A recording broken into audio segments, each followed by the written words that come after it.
I'm Richard Gage. I'm an architect, and I've started the Architects and Engineers for 9/11 Truth. I've been an architect for 20 years, and I've worked in most types of building construction, from residential, commercial, office, retail, you name it. I'm currently working on a large project in Nevada with over 360,000 square feet of high-rise office space and 1 million square feet of retail, including a couple of parking garages. All in all, over about 1,200 tons of steel framing. I was on my way to a construction site when I heard on the radio David Ray Griffin being interviewed.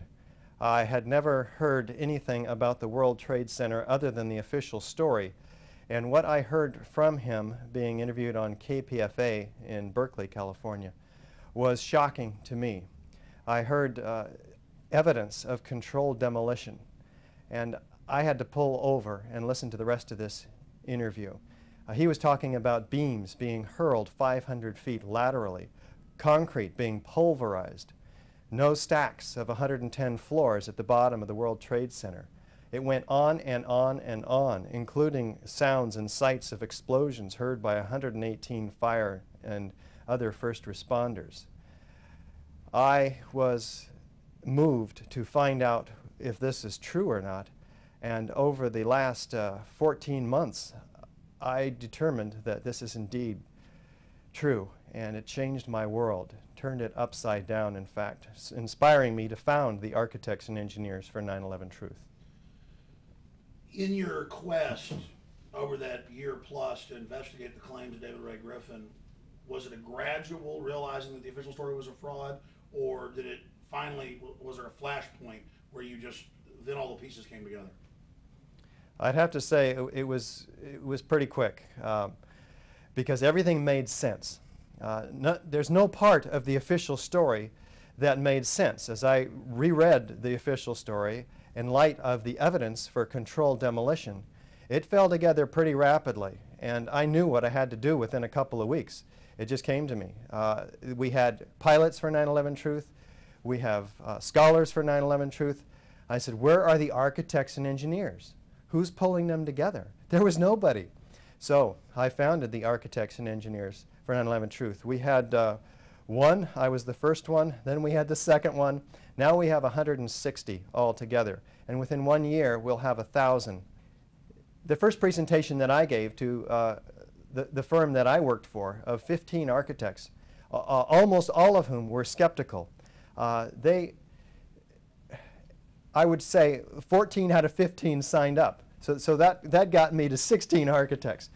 When architects and engineers see this information, they can't not agree with most of it. Some don't agree with all of it, but they're moved. And 14 of these signed up to call upon Congress to demand a new investigation of the events of 9/11, an investigation that's unimpeachable and with subpoena power.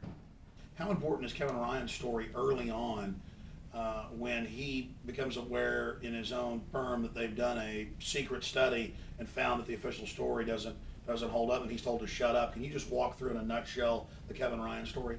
Kevin Ryan's a whistleblower at UL. He exposed to the public the fact that UL was hired by NIST to perform a series of 4 tests with varying degrees of fireproofing of the actual steel structure that was actually in the World Trade Center. A 35-foot span of floor trusses with 4-inch concrete over metal decking. Now, the tests were, what he showed us was that the UL tested this with 2,000 degrees of heat underneath these steel trusses and twice the known amount of loading on top. And guess what? The structure only sagged a couple, 2 or 3 inches. And NIST turned around, threw that test out the window, and used a 42-inch sag. Now, why did they do this? Probably to try to prove their effort that the sagging floor trusses pulled in the columns, and that's their overall theory, the column failure theory. Could that cause the shattering and the beams being ejected hundreds of yards? Could that cause the pulverizing of the concrete? If we had a pancake, we'd have this big stack of concrete at the bottom, but we'll walk through all that. Yeah, good. Can you tell us about some of the other prominent engineering and architectural people that are now speaking out against the official story? Most recently, we had Dr. Quintier, the former chief of NIST's Fire Science Division, calling for an independent review of the World Trade Center investigation. Now, this is no small fry.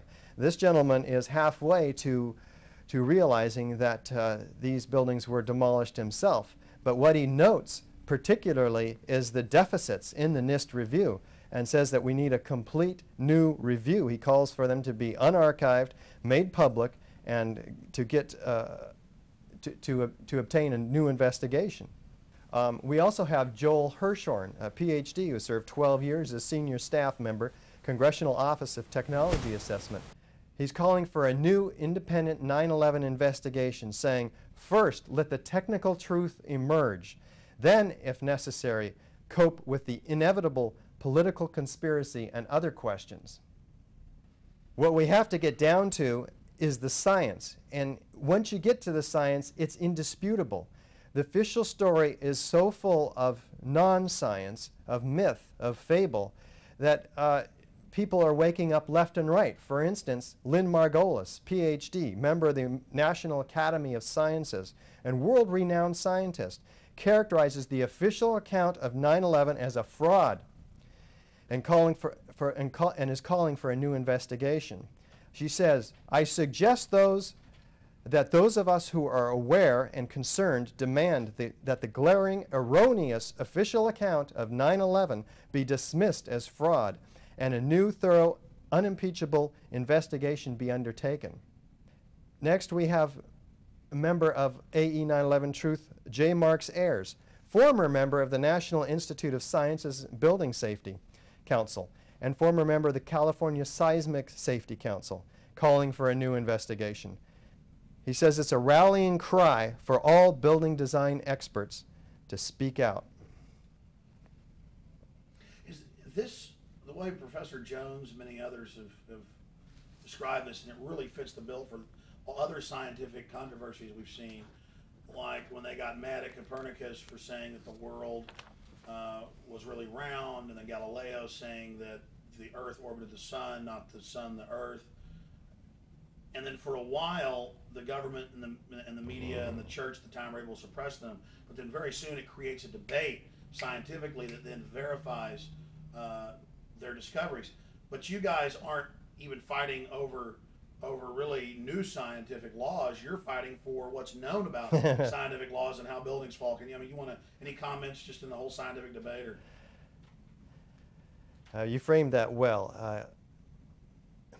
What we're talking about is science here. Science is as old as Newton and prior. When we have a group of scientists, engineers, and architects and scholars, such as assembled by the various groups, the 9/11 Truth groups, Scholars for 9/11 Truth, Architects and Engineers for 9/11 Truth, soon Scientists for 9/11 Truth, we have a body of evidence based on a set of scientific principles that we all agree on. So real soon here, it's going to turn over the official story, which has been proven to be not based on sets of scientific principles, but political manipulation of science. What you see when you go to the website Architects and Engineers for 9/11 Truth, which is ae911truth.org, is a set of evidence for the controlled demolition of Buildings 7 and Buildings 1 and 2. Really, one of the biggest pieces of proof that it's an inside job isn't just all the physical evidence, it's then how the government and the media try to cover up that evidence. That's the guilt, because it's literally acting very suspicious. Well, for instance, John Gross denying that there's molten metal. I mean, I can go through all of that. There are numerous witnesses. We show two on the website. On the upper right-hand corner, you can see this list of evidence for controlled demolition at the World Trade Center 7 and 1 and 2. At Building 7, a 47-story skyscraper, not hit by an airplane on 9/11. It fell symmetrically, smoothly, at virtually free fall speed into its own footprint. A perfect controlled demolition. just like all of the controlled demolitions that we've seen numerous times on TV. What are the features of a controlled demolition? One at a time, we have a rapid onset of destruction at the base of the building. We have two witnesses who talk about explosions, huge, bursting the windows out, and then the building comes down. That's in direct violation of the official story, which talks about fires softening the steel and then bringing the building down. Well, there's only graphic evidence for 2 or 3 fires in that building, 5th and 12th and maybe 13th floor. The Securities and Exchange Commission was on the 12th and 13th floor. These are on the north side of the building, on the far side, away from the World Trade Center tower. There was some smoke. There's evidence of lots of smoke on the south side facing the tower. The official story tells us that the steel was softened, but if that was the case and this building fell due to fires, fires by their nature creep from place to place, leaving one area cool and burning another area, that would force an asymmetrical collapse. The building would tip over. Only a handful of companies in the United States are qualified and skilled enough to bring a building down symmetrically into its own footprint. So for the first time in history, fires have done what only a handful of demolition companies are capable of doing.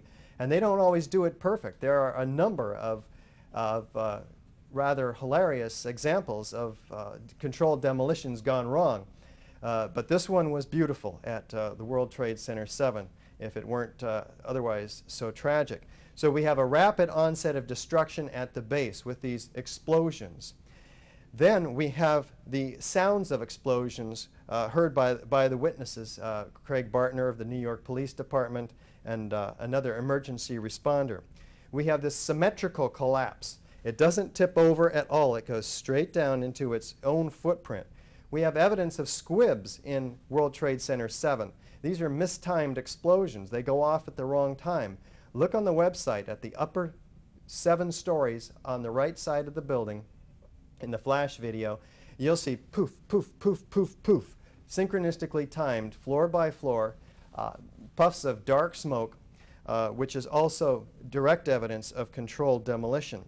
We have the building falling into its own footprint, and as it does, there is a tremendous surge of pyroclastic dust flow, like cauliflower enfolding itself, shaped like a cauliflower. The fire is enfolding itself due to the tremendous heat. Where did that heat come from? Most controlled demolitions are produced with C4 or RDX explosives. If you want to blame a building collapse on a fire, what you'd use is something more silent, such as thermite. Thermite's byproduct is molten iron. Molten iron is 4,000 to 5,000 degrees in heat, and this produces this tremendous pyroclastic dust cloud as well. The New York Fire Department found tons of this molten iron underneath not only Building 7, but underneath Building 1 and 2 as well, flowing like lava, they say. There's numerous witnesses, including the World Trade Center structural engineer, Leslie Robertson, who was quoted as saying, 21 days after the event of 9/11, the molten metal was still running. So where does that come from? As I mentioned, the byproduct of thermite is molten metal. Thousands of cutter charges placed throughout the building would produce tons of molten metal. Now, John Gross of the NIST denies that there's any molten metal. And this is a flat lie. And as a result, the architects and engineers for 9/11 Truth, as well as Stephen Jones and Kevin Ryan and other family members of those who lost their lives at 9/11, are demanding a request for correction of NIST for this point and many other points that are flawed. Why? That's a big deal, and I know you're about to say why. Yeah. He came to UT. He said there is no molten metal. He laughed. The people laughed. But then we have all the aerial photographs. We have the federal government releasing them, saying weeks and weeks later, over a month later, there's these molten pools. It's been a big public controversy. And they just say, hey, it doesn't exist. Can you let me speak? That's a big deal. And that's only, as you said, one of dozens of things where they just deny things that are publicly already admitted. I mean, they're the conspiracy theorists. Everybody knows it was molten metal. The government admitted it, took the photos, the thermal photos. What, 3 different agencies got them? I mean, talk about that specifically. Yeah. So John Gross is denying that there's molten metal. He says there's no evidence of it. Nobody's produced it. It's a direct, bald-faced lie. And that's why we've demanded a new investigation. That's why we've also called for a request for correction of NIST. There's plenty of eyewitness reports of this molten metal. Sarah Atlas citing that there's molten metal flowing beneath my feet. We have 3 firemen on video talking about molten metal flowing like lava, and John Gross is denying that there's any evidence. We have tons of previously molten metal pulled out of the ground, sitting in aircraft hangars. They call them meteorites. There's plenty of evidence of previously molten metal, tons of it. NASA has created photos of the World Trade Center site showing areas of temperature range up to 1,400 degrees on the surface, indicating far greater temperatures below the surface. On our site, in fact, we have a photograph of the backhoe picking up a chunk of metal which is dripping with molten metal. Some of this previously molten metal was sent to Dr. Stephen Jones of Brigham Young University, formerly of Brigham Young University. He's a physicist, PhD, who analyzed the slag and the steel samples and the dust. What did he find in it? The chemical trace signature of thermite. In fact, thermate, a high-tech form of thermite with sulfur added, which lowers the melting temperature of steel. Thermite is an incendiary used by the military to cut through steel like a hot knife through butter. What he found was manganese, fluorine, potassium, and other chemicals in the correct proportion that strongly suggest thermite was used. Even FEMA found rapid oxidation, sulfidation, and intergranular melting in the ends of these beams and columns. Why is that so important? Because it's direct evidence of the use of thermate, sulfur, sulfidation. What did NIST do with this information?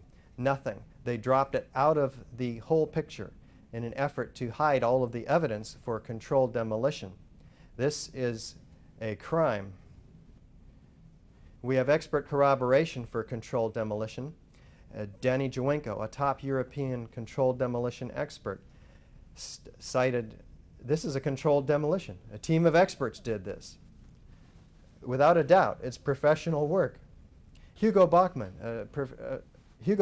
structural engineer emeritus in Switzerland, cited this is controlled demolition. We have foreknowledge of the collapse of World Trade Center 7. The BBC announced it, in fact, 20 minutes before it actually happened, at 5 o'clock, with Jane Stanley citing the 47-story Solomon Brothers building collapsed due to structural failure.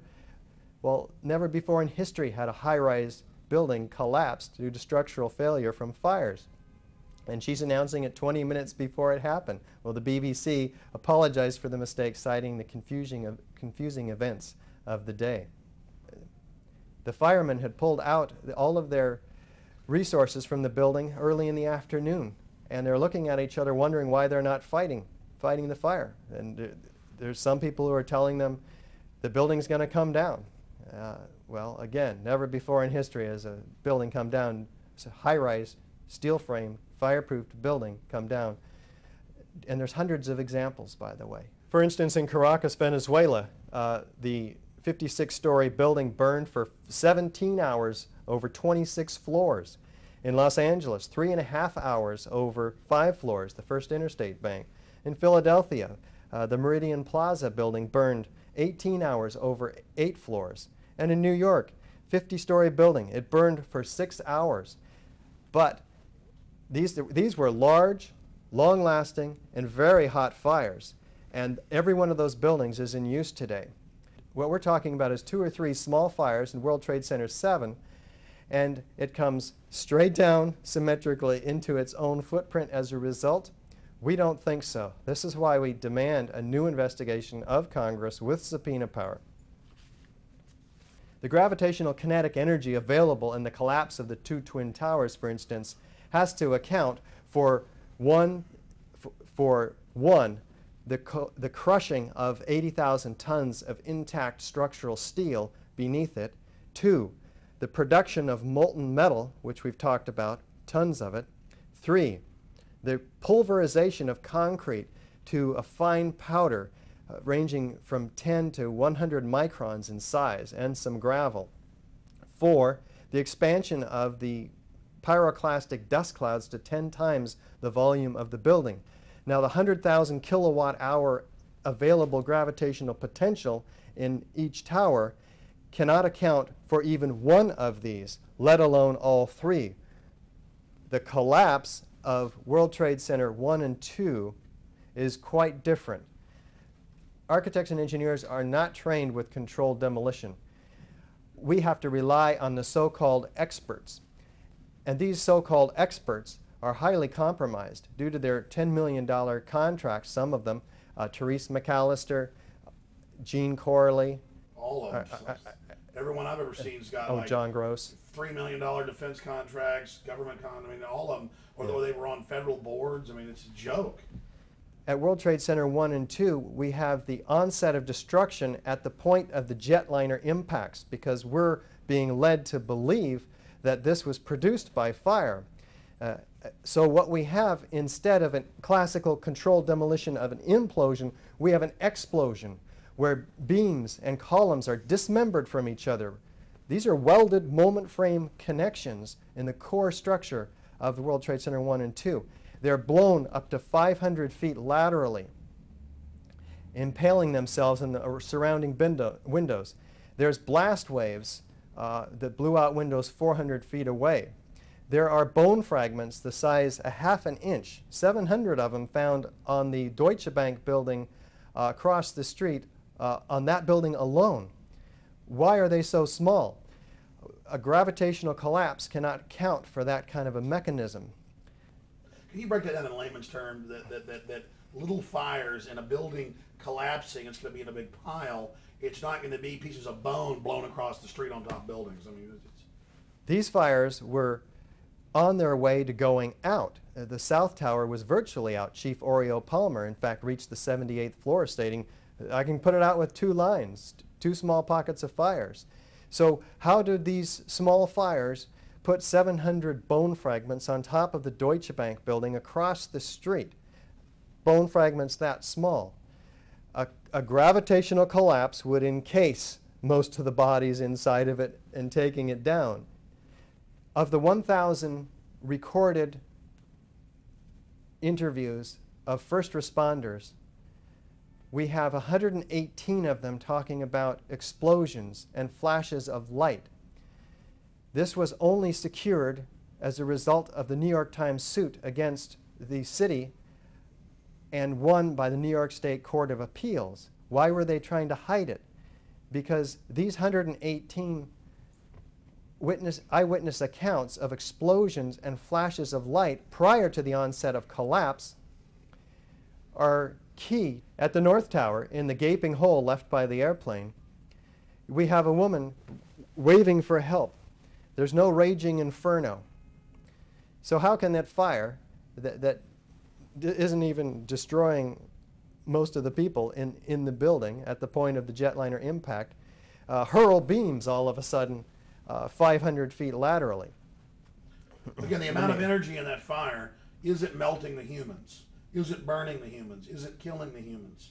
And then suddenly, right at the same point, exactly, this incredible Godzilla force is just ripping everything and blowing it sky high. I mean, it's just ridiculous. There's explosive force there and massive. Now, I didn't say it as eloquently as you. Incredible. All right, let's talk about the squibs at World Trade Center 1 and 2. 20, 40, and 60 stories below the ensuing collapse, we have sets of ejected building materials, which NIST calls puffs of air, due to the pile driver pushing down the building and creating these puffs of air down the elevator shafts and out. Well, first of all, they're not puffs of air, they're pulverized building materials.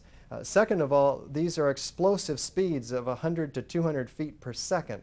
Third of all, there's no pile driver pushing down the building. in 4 seconds, the building mass above the point of impact is exploded and disintegrated and hurled laterally, such that after that about 4 seconds, the building's just pulling itself apart. You can see it very clearly in the videos once you look at it after you know what you're looking for. It took me 4 or 5 years to realize what was going on in the World Trade Center. It has to be explained, then you have to look at it, and then you go, aha! Also, if air was coming down the elevator shaft, filling the open space surrounding the core structure of the Twin Towers, it would fill that space uniformly and blow several windows out. It wouldn't be highly focalized explosions at the midpoint between the corners of the buildings. The science is very clear. These buildings, World Trade Center 1, 2, and 7, were controlled demolitions. And there's been quite an effort on the part of the 9/11 Commission, the FEMA, and NIST to cover up this fact. And architects and engineers for 9/11 Truth are demanding a new investigation, unimpeachable, with subpoena power for the U.S. Congress. Richard, since you discovered this, since you found out that the official story is a fraud, how has this changed your life? How has this changed your worldview? I mean, how has this affected you? Yeah. My life has been turned upside down by these revelations of the controlled demolitions, because the implications are far more disastrous than the demolitions themselves. Al-Qaeda didn't have access to these buildings. That can be assumed. That means somebody else did. Other than requiring a new investigation, architects and engineers for 9/11 Truth have to look at ourselves. I have to look at myself, what my role in society is. If somebody in our government was responsible for these demolitions, then everybody in America needs to know about it. And I've dedicated my life, therefore, to waking up everybody to the truth of the science of these demolitions. And we'll have to let the chips fall where they may. You talk about turning your life upside down. I mean, is it bittersweet? Has it opened up a lot of new horizons, or from the life you had before? Now you're this national figure out there waking up so many people. Or overall, are you glad you woke up, or just other thoughts on it? I'd much rather be where I was, but you can't go back. Why can't you go back? Some people just decide to rationalize and lie to themselves and say, no, the moon's made of cheese. George Bush is a good Christian conservative, and there's no government terrorist in history, and there's no false flag attacks, and mom and apple pie, and America can do no wrong, and hey, buildings just blow up and turn into dust and fly all over the city from little fires. Why can't you just believe the fairy tale like other people? They can. They believe Saddam had WMDs. They believe Shiites are Sunnis out there. The general public does. Why can't you just believe up is down and down is up, black is white, white is white? The more you learn about 9/11, the more undermined your worldview gets, because everything is upside down. Relationships are changed. The world doesn't look like a safe place to bring up my son.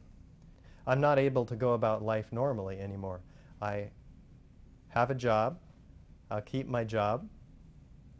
But everything I do after that job is dedicated to waking up the American people to the truth about these demolitions, and we'll let the chips fall where they may. First, we start with the architects and engineers, because they have the necessary credibility to turn heads in the halls of Congress. So by next year, we'll have 1,000 architects and engineers for 9/11 Truth, and then everybody will listen. I think they're already listening. In just a few months, you've gotten over 160 members. You're speaking every couple of weeks, different parts of the country. You've got a documentary out. Believe me, I've already seen personally the ripples in Austin, Texas, from what you're doing, because I know engineers and architects in Austin are now looking into the claims and going, yeah, that never made sense. That is impossible. Buildings don't, it's simple. You know when there's an explosion. You know when something's blown to bits. Yeah. And then they pulverized Tower 1 and 2. Perfect classic control demo on 7. Whoever did this, why do you think they thought they could get away with it? There you go again. Every radio show you ask me that question. And I don't have an answer. Why they thought they could get away with it, I don't know. The question is, will they get away with it? Okay, I'll answer that. I don't believe that whoever pulled this farce on the American people will get away with it. People are waking up by the millions now. The 9/11 Truth movement is growing, and I am honored to be a small part of that. But I guarantee you, if we wouldn't have exposed 9/11 as an inside job, they would have already staged more events. And that's why it's so important, Richard, what you're doing. And I know it's a sacrifice, but overall it's going to make your life a lot more fulfilled. I know it's made mine more fulfilled. And you've really helped wake a lot of people up. And so I commend you for your passion, your research, and your courage to check out the scientific facts and then to go out there and start warning the public once you had made the discovery that the official story was a fraud. So thank you so much for talking to us. Anything else you'd like to add? I can't think of anything. Richard Gage, thank you so much. Thank you, Alex. That.